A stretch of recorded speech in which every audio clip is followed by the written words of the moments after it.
প্রচন্ড গরমে পেট এবং শরীর ঠান্ডা করার খুবই মজাদার একটি রেসিপি আজ আমি আপনাদের সাথে শেয়ার করব।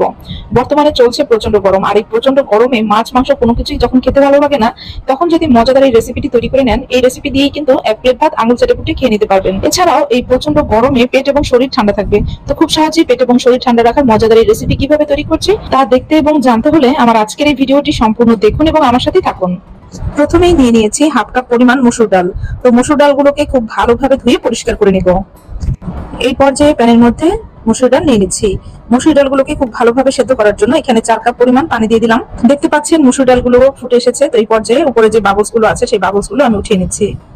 দিয়ে দিব হাফ চামচ পরিমাণ রসুন পেস্ট, 1/4 টিস্পুন আদা পেস্ট। মসুর ডালগুলোকে খুব ভালোভাবে সেদ্ধ করে নিব। তো দেখতে পাচ্ছেন মসুর ডালগুলো খুব ভালোভাবে সেদ্ধ হয়ে গিয়েছে।